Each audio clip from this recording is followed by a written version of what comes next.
রক্তের সম্পর্কই যদি শেষ কথা হতো তাহলে কখনো সদ্যোজাত শিশুকে ডাস্টবিনে দেখতে পাওয়া যেত না। সম্পর্ক বাঁচে ভালোবাসায় আর যত্নে। রক্তে তো ব্যাকটেরিয়াও বাঁচে। আসসালামু আলাইকুম এভরিওয়ান, আশা করি আপনারা সকলে ভালো আছেন। আলহামদুলিল্লাহ, আমিও ভালো আছি। Welcome back to my channel. এখানে যে কাবাবটা দেখতে পাচ্ছেন সেটা অসাধারণ হয়েছিল। আর এখানে আছে তালের পিঠা, সেটাও মানে অপূর্ব টেস্ট হয়েছিল, ভীষণ সুন্দর। কিন্তু এগুলো আমাকে লাবণী ভাবি করে পাঠিয়েছে। মানে যেহেতু আমি শ্বশুরবাড়ি যাব তার জন্যে, তো লাবণী ভাবির হাতের পিঠা সত্যি বলছি অসাধারণ হয়। এবং কাবাবটা তো মানে কি বলবো, কোনো তুলনাই হয় না। আমার এত পছন্দ হয়েছে কাবাবটা যে আমি ইনশাআল্লাহ লাবণী ভাবির কাছ থেকে শিখবো বলেছি। তো এইটা হচ্ছে ফ্রুটস কেক, আমি বানাচ্ছি এটা চায়ের সাথে খাবার জন্যে। তো আপনারা দেখতে পাচ্ছেন ফ্রুটস কেক খেতে ভীষণ ভালো লাগে। যারা মানে ক্রিম দেওয়া মানে পেস্ট্রি খেতে পছন্দ করেন না, তারা এরকম ধরনের ফ্রুটস খেতে বেশ পছন্দ করে। তাই আমি এরকম ধরনের কেক বানাচ্ছি, সবাই খাবে। ক্রিম দেওয়া কেক কেউ হয়তো ভালোবাসে না, তো তাই জন্যে পাঠাচ্ছি। কিন্তু চকলেট কেকও সবাই ভালোবাসে খেতে, শ্বশুরবাড়ির লোকেরা। আমি চকলেট কেকও করব এবং ক্রিম মানে এই যে ফ্রুটস কেক আছে সেটাও করব। দেখতে পাচ্ছেন আমি অনেক ড্রাই ফ্রুটস দিচ্ছি এই কেকটার মধ্যে, তো ভীষণ টেস্টি হয়েছিল খেতে। এখানে আমি চকলেট কেক বানাচ্ছি। চকলেট কেকটা এই ফার্স্ট মানে এই ডিজাইনটা আমি করলাম।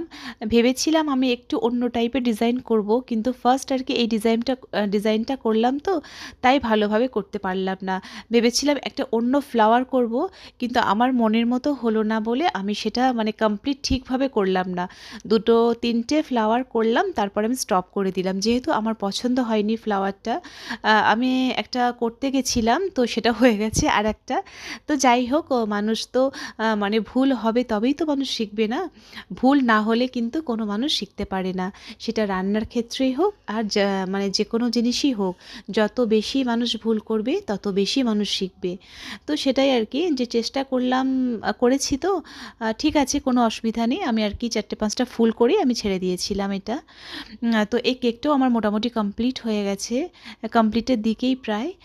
চকলেট কেক এবং আমি ওই যে প্লেন কেকটা যেটা হয় না ড্রাই ফ্রুটসের, যে চা দিয়ে খাবার জন্যে, এই দুটো কেকই আমি বানিয়েছি। আর লাবণী ভাবি ওই যে কাবাব ছিল আর তালের পিঠে ছিল সেটা করে দিয়েছিল। কাবাবটা যে এত ভালো হয়েছিল আর তালের পিঠেটাও যে ভীষণ ভালো হয়েছিল কি বলবো।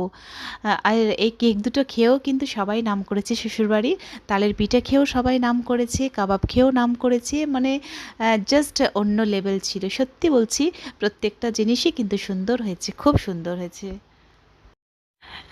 আজকে চলে এলাম নতুন একটা গল্পকথা নিয়ে। তো আশা করছি এই গল্পটা আপনাদেরকে ভীষণ ভালো লাগবে। তো সঙ্গে থাকুন। যে যেখান থেকে আজকে আমার ভিডিওটি দেখছেন, আশা রাখছি সবাই সুস্থ আছেন, ভালো আছেন এবং নিরাপদে আছেন। ভিডিওতে শুরুতে আপনাদের সকলকে একটা রিকোয়েস্ট করছি, প্লিজ ভিডিওতে একটা লাইক দিয়ে পুরো ভিডিওটি কন্টিনিউ করবেন। আই হোপ বরাবরের মতো আজকের ভিডিওটি আপনাদের বেশ ভালো লাগবে। এবার আমি দেখুন রেডি হয়ে গেছি। এটা হচ্ছে হোয়াইট কালার বোরখা, এটাও আমার ভীষণ পছন্দের বোরখা। এটা লাভলি ভাবি যখন হজে গেছিল তখন আমার জন্য আর সাইমা ভাবির জন্য সেম বোরখা নিয়ে এসেছিল ভাবি। তো 2023-এ লাভলি ভাবি হজে গেছিলেন, তো এই বোরখাটা আমার জন্য নিয়ে এসেছিল। খুব সুন্দর বোরখা, দারুণ বোরখাটা আমার খুব পছন্দ হয়েছে। আমারও হোয়াইট কালারের আর সাইমা ভাবির জন্য হোয়াইট কালারের সেম সেম বোরখা আমাদের দুজনের জন্য নিয়ে এসেছিল। তো এটাও হচ্ছে আমার খুব পছন্দের একটা বোরখা। এদিকে বাবু রেডি হয়ে গেছে। বাবু ওর নিজের ব্যাগটা আর কি গুছিয়ে নিচ্ছে, কি কি আছে না আছে, আর একবার ফাইনাল চেক করে নিচ্ছে। তো আমরা সবাই রেডি হয়ে গেছি, এবার বেরোবো। আজকে সকাল থেকে আর সেইভাবে আপনাদের সাথে কোনো ভিডিও করতে পারিনি অফ ক্যামেরায়। মানে সকালে নাস্তা থেকে আরম্ভ করে যাবতীয় যে টুকটাক কাজগুলো ছিল সেগুলো সবই করে নিয়েছিলাম। এরপরে আমি কিন্তু রান্না করিনি, আমি শ্বশুরবাড়িতে গিয়েই লাঞ্চ করব। যারা ভিডিওটি আজকে নতুন দেখছেন, যারা এখনও পর্যন্ত আমার চ্যানেলটিকে সাবস্ক্রাইব করেননি, তারা কিন্তু প্লিজ আমার চ্যানেলটিকে সাবস্ক্রাইব করে আমার পাশে থাকতে পারেন। আপনাদের সাথে একটা ইসলামিক বিষয় শেয়ার করা যাক, যেটা হচ্ছে যেগুলো কসম খাওয়া একদম শিরক, যেগুলো কসম খাওয়া একদম চলবে না। সেটা হচ্ছে কি, যেমন হচ্ছে আমরা সাধারণত কথায় কথায় বলে থাকি চোখের কসম, মাটির কসম, পিতামাতার কসম, কোরআনের কসম, কাবার কসম, সন্তানের কসম, মসজিদের কসম, মাথার কসম, ইত্যাদি ইত্যাদি। হয় না যে আমরা এটার কসম ওইটার কসম খেয়ে থাকি, কিন্তু একদমই না। এগুলো হচ্ছে কিন্তু টোটালি শিরক। রাসূলুল্লাহ সাল্লাল্লাহু আলাইহি ওয়াসাল্লাম বলেছেন, যে ব্যক্তি আল্লাহ তাআলা ছাড়া অন্য কোনো ব্যক্তির বা বস্তুর কসম খাবে সে কিন্তু মুশরিক হয়ে যাবে। তো আমরা কিন্তু এটা সব সময় আমাদের ধ্যান রাখতে হবে, আমরা কিন্তু কখনোই কিন্তু আল্লাহ ছাড়া আর কারো কসম খাবো না। এবার আমরা নিউ আলিপুরে চলে এসেছি। এটা হচ্ছে নিউ আলিপুরে একটা খুব বড় এবং ফেমাস একটা মসজিদ, ভীষণ সুন্দর। এটা আমার খুব ভালো লাগে মসজিদটা, ডিজাইনটা খুবই সুন্দর। মসজিদ তো সব মসজিদই ভালো, কিন্তু আমি ডিজাইনটার কথা বললাম। এরপরে চলে এসেছি। তো মা আজকেই মাছগুলো কিনেছে। তো বলল যে মা এই চিংড়ি মাছটা আর ওই যে প্লাস্টিকে যে মাছগুলো আছে সেটা আর কি আয়নের জন্য কিনেছে। তাই মা দেখাচ্ছিল, দেখো আজকে ফ্রেশ মাছ কিনেছি আয়নের জন্যে। আর এই যে একটা বাটির মধ্যে যে মাছটা আছে সেই মাছটা মা বলল যে আয়নকে একটা মাছ ফ্রাই করে দাও, কারণ ও মাছ খেতে ভীষণ ভালোবাসে। আজকে রান্না হয়েছিল, এটা হচ্ছে ইলিশ মাছ, আলু, বেগুন, ডাল, আর হচ্ছে কচু চিংড়ি, আর হচ্ছে মাছ ভাজা। ও আজকে পরিস্থিতি যেমনই হোক না কেন আমাদের মেয়েদের কিন্তু সব সময় মানিয়ে নিতে হয়। আপনি যে কোনো ফ্যামিলিতে যেভাবেই মানুষ হন না কেন, কোনো একটা সময় দেখবেন যেই পরিবেশে আপনি আছেন, কোনো একটা সময় মানিয়ে নিতে নিতে আমরা টিকে যাই। মেয়েদের এইভাবেই কিন্তু বাঁচতে হয়। তো এখানে দেখুন গাছে কিন্তু অনেক বেগুন হয়েছে। তো এটাও কিন্তু বেশ ভালো লাগে না, যে গাছ থেকে বেগুন তুলবো বা কোনো সবজি এই তুলে তখন তারপরে রান্না করব, এর মজাটাই কিন্তু আলাদা। তো এখানে বেগুন হয়েছে গাছে এবং ফ্রেশ, দেখুন আপনারা দেখতে পাচ্ছেন পুঁই শাক, যেটা হচ্ছে আমার প্রিয় একটা সবজি। পুঁই শাকের পাতাটা আমার অতটা ভালো লাগে না খেতে, কিন্তু যে ডাঁড়াটা হয় সেটাকে চিবাতে আমার ভীষণ ভালো লাগে। পাতা আমি না খাই বললেই চলে, কিন্তু ডাঁটাগুলো আমার চিবাতে ভীষণ ভালো লাগে। তো এখানে দেখুন কত ফ্রেশ পুঁই শাকগুলো হয়েছে। বেগুন, পুঁই শাক, তারপর গাছে লেবু, আমড়া, কলা, যাবতীয় আর কি, হ্যাঁ ফল, শাক সবজিতে আর কি ভরে আছে। এখানে দেখুন এখানে দেখুন বিভিন্ন রকমের গাছ আছে। তো এখানে যে চাচাটা আছে না, এখানে পেঁপে গাছ আছে। এখানে আমি আপনাদের বলেছিলাম যে একটা সময় যে গার্ডেন যিনি পরিচর্যা করেন, আবু সালাম চাচা, তো ওনাকে আমি এক সময় দেখাবো ইনশাল্লাহ। আমি ওনাকে এই ব্লগে যদি হয় দেখাবো, না হলে নেক্সট ব্লগে ইনশাল্লাহ আপনাদের দেখাবো। দেখুন এটা হচ্ছে লেবু গাছ। তো লেবুতে অসংখ্য লেবু ছিল এবং ছোট ছোট যে এই লেবুগুলো একদম ধরে সেগুলো অনেক হয়েছিল, ভর্তি লেবু ছিল। এখানে আমার পাড়তে লেবুগুলো ভীষণ ভালো লাগছিল, এত ভালো লাগছিল যে কি বলবো। কারণ এরকম করে গাছ থেকে লেবু বা বেগুন বা পুঁই শাকগুলো কাটা এভাবে আমি কখনো করিনি, কিন্তু আমার এগুলো এত ভালো লাগে, ভীষণভাবে ভালো লাগে। তো এখানে বাবুর জন্য স্পেশালি এই দোলনাটা আর কি ঝুলাটা করা হয়েছে। তো ও ঝুলা ঝুলতে ভীষণ ভালোবাসে। তো এখানে দেখতে পাচ্ছেন আমড়া গাছ আছে। তো আমড়াগুলো যে বিলাতি আমড়াগুলো ভীষণ মিষ্টি। এখানে আছে কলা হয়েছে। তো কাঁঠালি কলা তো আমার অল টাইম ফেভারেট, ভীষণ ভালো লাগে কাঁঠালি কলা খেতে। আমার ছোট থেকেই কিন্তু কাঁঠালি কলাটা ভীষণভাবে ভালো লাগে। তো গাছের বিলাতি আমড়া যে এত মিষ্টি, আমি যখন আর কি ফ্ল্যাটে নিয়ে এসেছিলাম, মা অনেক পেড়ে দিয়েছিল। তো আমি রেগুলার খেয়েছি বিলাতি আমড়া, নুন, লঙ্কা, তারপরে হচ্ছে চিনি, ঝাল দিয়ে এত ভালো লেগেছিল আমার খেতে।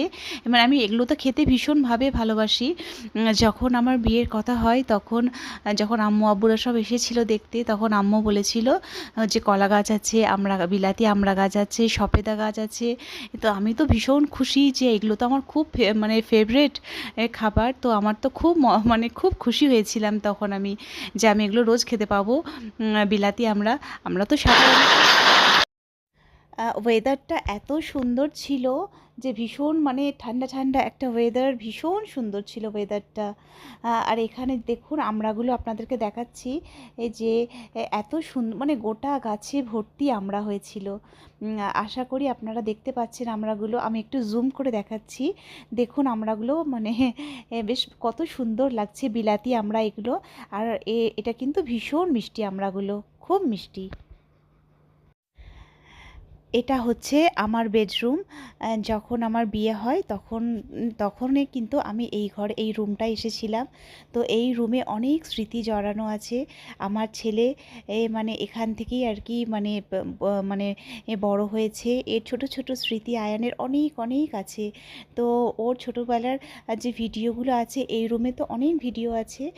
তো আমি দেখব, যদি খুঁজে পাওয়া যায় নিশ্চয়ই আপনাদের সাথে শেয়ার করব। এবার একটু বিশ্রাম নেব, রেস্ট নেব দুপুরে লাঞ্চের পরে, কারণ ওইগুলো একটুখানি বাইরের গার্ডেনের দিকে গেছিলাম। এবার আমি আর বাবু একটু রেস্ট নেব। মা নিচে শুয়ে আছেন, বাড়িতে আর কেউ নেই, হ্যাঁ আমি আর মা ছাড়া। মা নিচে শুয়ে আছে, আমি আর বাবু আমাদের বেডরুমে এলাম শুতে। এখান থেকে দেখতে পাচ্ছি রুম থেকে এই কমপ্লেক্সটা দেখা যাচ্ছে, পাশেই একদম 2 মিনিটের ডিস্টেন্স, মানে বেরোলেই আর কি এই কমপ্লেক্সটা দেখা যাচ্ছে। তো অনেক সকালে উঠেছি তো, তাই আর কি একটু ঘুম ঘুম পাচ্ছে। আর এটা একটা অভ্যাস হয়ে গেছে যে দুপুরে খাওয়া দাওয়ার পর একটু না ঘুমালে যেন হয় না। কিন্তু আজকে আমার কিন্তু ঘুমই হয়নি একদম, কেন জানি না। শুয়ে শুয়ে আর কি মানে শুয়েই ছিলাম জাস্ট, কিন্তু বাবু ঘুমিয়েছিল। আজকে আমি অনেকটাই টায়ার্ড ছিলাম, কিন্তু কেন আমি জানি না আজকে আমার ঘুমই আসেনি। কারণ এটা আমার অভ্যাস আছে কিন্তু, যে দুপুরে ভাত খাওয়ার পরে আমার একটা ঘুম আসে, এটা অভ্যাস আছে। হ্যাঁ, আগে এটা হতো, আগে তো স্কুল কলেজ যখন ছিল তখন আলাদা ব্যাপার ছিল, কিন্তু মানুষ হচ্ছে অভ্যাসের দাস, যেটা আর কি মানে সইবে সেটাই হয়। তো কেন জানি না আজকে আমি ঘুমাইনি, বাবু ঘুমাচ্ছিল। তো বাবুর কাছ থেকে আমি উঠে যেতেও পারছিলাম না, কারণ বাবু যদি বাই চান্স মানে মানে আমাকে দেখতে না পায়, সেজন্য বাবুর কাছে আমি চুপ করে শুয়েছিলাম। বাড়িতে তো কেউ নেই, মা, আমি, দেওরও গেছে অফিসে কারখানায়, শ্বশুর গেছে, পাপা গেছেন কারখানায়, দেওরও গেছে মানে অফিস, আর আয়ানের যে বুয়া ও গেছে অফিস। আর আয়ানের ছোট মাও নেই, ও বাপের বাড়ি গেছে। তো এখন বাড়িতে শুধু আমি আর মা আর বাবু আছে। তো বাবু ঘুমিয়ে গেছে অলরেডি। তো আমি আর কি শুয়ে শুয়ে একটু ফোন দেখছিলাম, এগুলো একটুখানি ভিডিও করছিলাম। সূরা ইউসুফ কত সুন্দর! এটা আমাদের শেখায় কাছের মানুষগুলো বিশ্বাসঘাতকতা করতে পারে, ভাঙা হৃদয় ভালোবাসা দিয়ে সারিয়ে তুলতে পারে, কষ্টের পর সচ্ছলতা আসে, দুঃখী হওয়া আর অকৃতজ্ঞ হওয়া সমান নয়, এবং ধৈর্যশীল মানুষদের শেষ পরিণতি সুন্দর হয়। এবারে আসরের টাইম হয়ে গেল, আমি উজু করে নিলাম। উজু করে আসরের নামাজটা আমি পড়ে নেব। বাবু ওইদিকে ঘুমাচ্ছে। তো নামাজ পড়ে আমি যখন নিচে গেলাম দেখলাম যে মাও ঘুমাচ্ছেন। তাই মাকে আর মানে ডিস্টার্ব করলাম না, আমি আবার উপরে উঠে চলে এলাম। এটা হচ্ছে দেওরের রুম, আর এটা হচ্ছে আমার ননদের রুম। আর দেওরের রুমের সামনাসামনি যে রুমটা আছে সেটা হচ্ছে আমাদের রুম। তো এখন বাজে 5টা 10। তো আমি আলহামদুলিল্লাহ আসরের নামাজ কমপ্লিট করলাম। তো বাবুকে এই জন্যেই ছেড়ে আমি নিচে যেতে পারছিলাম না, একবার গিয়ে চলে এসেছি, কারণ দেখলাম মা ঘুমাচ্ছে তো, আর বাবু যদি বাই চান্স ভয় পেয়ে যায়, তো সেই জন্যে আমি ওপরেই বসেছিলাম। এখনও পর্যন্ত দেখলাম যে কেউ আসেনি। এরপর মাগরিবেরও আজান হয়ে গেছে, আমি মাগরিবের নামাজ পড়ে, বাবুও উঠে গেছে, পাপাও চলে এসেছে, পাপা নামাজ পড়তে গেছে। এবার আমি তরকারিগুলোকে একটু গরম করে নেব, কারণ সন্ধেবেলায় করে একবার করে গরম করে নেওয়া হয়। এখানে ইলিশ মাছ, আলু, বেগুনটা আমি গরম করে নিচ্ছি, এদিকে কচু চিংড়ি আর ডালটাও গরম করে নেব। তো পাপার সাথে এখনও আমার দেখা হয়নি, বাবা নামাজ পড়তে এসেই আর কি নামাজ পড়তে চলে গেছেন। তো আমি এই তরকারিগুলো গরম করে এবার চায়ের ব্যবস্থা করব। এটা হচ্ছে আবু সালাম চাচা, যিনি আর কি মানে গার্ডেনের পরিচর্যা করেন, উনি। তো এই পিঠে এবার বাবা চলে এসেছে নামাজ পড়ে, আর ওই আবু সালাম চাচা যিনি বসেছিলেন, তো ওনাকে বলল যে সিঙ্গারা কিনে আনতে। তো গরম গরম সিঙ্গারা পাপা ওনাকে কিনতে দিল। আপনাদেরকে বলেছিলাম না যে চাচাকে দেখাবো, তাই চাচাকে আপনাদেরকে দেখিয়ে দিলাম। এরপরে আমরা সবাই মিলে একসাথে নাস্তা করব।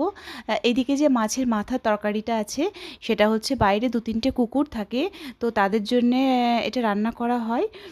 কারণ মা একা থাকেন, তো সেই জন্য কুকুররা থাকলে একটু কেউ আসার অতটা সাহস পায় না, তো সেই হিসেবে সিকিউরিটি হিসাবেই রাখা হয়েছে ডগিদেরকে। তো এখানে আমি আয়ানের ছোটো পাপা চলে এসেছে, তো এখানে আমি ছোটো পাপাকেই দিচ্ছি আয়ানের সমোসা আর কেকগুলো সব কেটে কেটে দেবো সবাইকে।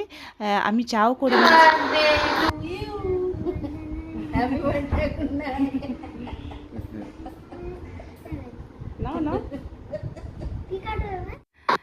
এদিকে আমি চাও করেছি, পাপার জন্য বিনা চিনির চা করেছি, আর আমার আর মায়ের জন্য অল্প চিনি দিয়েছি, আর আবু সালাম চাচার জন্য অল্প চিনি দিয়েছি। তো এখানে আয়ানের ছোটো পাপা চলে এসেছে, আয়ানকে নিয়ে একটু দোকানে গেল, তো এইগুলো সব কিনে নিয়ে এসছে, cake, biscuits, cold drinks, chocolate, এগুলো আয়ানের ছোটো পাপা আয়ানকে নিয়ে গিয়ে কিনে এনেছে। এইটা যে এখন খুলছে সেটা হচ্ছে মানে আয়ানের দাদা ভাই যে যখন এলো তখন আয়ানের জন্য নিয়ে এসছে চিপস, নিয়ে এসছে আর বিস্কিট নিয়ে এসছে। আয়ানের দাদা ভাই আয়ানের জন্য নিয়ে এসছে এগুলো। তো ওইগুলো আর কি ও খুলে দেখছে যে কোনটা খাবে না খাবে। এখনও পর্যন্ত আয়নের বুয়া আসেনি, হ্যাঁ, তো এবার আসবে তাড়াতাড়ি। তো চলে এসছে ওর দাদা ভাই চলে এসছে, ছোটো পাপা চলে এসছে, এবার আয়নের বুয়াও আসবে। এখনও আসেনি আয়নের বুয়া, তো বলছে কখন আসবে আম্মি জান, বুয়া কখন আসবে, বুয়ার সাথে দেখবো, এরকম আর কি, মানে বায়না করছিল একটু। এদিকে আমি অফ ক্যামেরায় চাটা যখন খাওয়া হয়ে গেছিলো আমি তখন মায়ের পাটাও টিপে দিয়েছিলাম, কারণ মায়ের পায়ে ভীষণ ব্যথা হয়, যন্ত্রণা হয়, একটু তেল দিলে আরাম, মানে আরাম হয়। তো মা অনেক দোয়া করছিল আমাকে যে পায়ের খুব যন্ত্রণা হচ্ছিল। তো এদিকে আমি চপ আর ফুরুলি ছিল, চপ ফুরুলি একটু ভর্তা করে নিলাম, মা বললো একটু ভর্তা করে নাও তাহলে খেতে ভালো লাগবে। এদিকে আয়নের বুয়াও চলে এসেছে, আমি রাতে ডিনারের ব্যবস্থা করছিলাম, পাপা তো তাড়াতাড়ি খান। তো আয়নের বুয়াও চলে এসেছে, এটা আয়নের জন্য অনেক কেক নিয়ে এসেছে। হ্যাঁ, তো আয়ান এটা খাবে বলছিল, আমি আগে ডিনার করে নাও তারপরে তুমি খাবে। তো পাপাকে তাড়াতাড়ি দিতে হয়, কারণ পাপা তো করেন, মানে ওষুধ খেতে হবে। তো আর কি আমাদের সবাইরই আর কি ডিনার করা কমপ্লিট হয়ে গেছে। তো কালকে চিকেন রান্না হবে। মা বললেন যে একটু আদা রসুনটা তাহলে মানে করে দাও, আমি আদা রসুনটা মানে ডিনারের পর আদা রসুনটা ছিলে নিচ্ছি। আদা রসুন পেস্ট করা থাকলে কি হয়, ভীষণভাবে এই সুবিধা হয় রান্না করতে, আর টাইমটাও অনেকটা মানে বেঁচে যায়। আর সকালে এত ব্যস্ত থাকে যে ওই সকালের মধ্যে আদা রসুন করে পেস্ট করে রান্না করা মানে অনেক দেরি হয়ে যায়, কারণ পরের দিন সকালে আবার মানে আয়নের বুয়া, মানে আপা বলি আমি, তো ওর অফিস আছে, তো অফিসের আগেই আর কি চিকেন রান্নাটা কমপ্লিট করতে হবে, খেয়ে যাবে। তো আজকে রাতেই আমি আদা রসুনটাকে ছাড়িয়ে পেস্ট করে রেখে দিলাম। এদিকে আয়ান এটা খাচ্ছে, খুব টেস্ট, ওর তো খুব ভালো লাগছে, খেয়ে নিয়েছে। এখানে এবার অনেকটা প্রায় রাত হয়ে গেছে, অনেকটাই রাত হয়ে গেছে। এবার আমরা হ্যাঁ শুয়ে পড়বো এবার। তারপরে আবার কারণ সকালে উঠতে হবে না, কালকে সব অফিস টাইম আছে, সকালে তাড়াতাড়ি রান্না করে নিতে হবে। তো আয়ান ওইটা খাবার পর আয়ান আবার বলছিল আমি একটা চকলেট কেক খাবো, আমি বললাম আর খেতে দিলাম না, বললাম কালকে সকালে উঠে তুমি আবার খাবে। ও চকলেট কেক খেতে এত ভালোবাসে কি বলবো। তো আপনাদের ভিডিওটা কেমন লেগেছে প্লিজ কিন্তু কমেন্ট করে জানাবেন।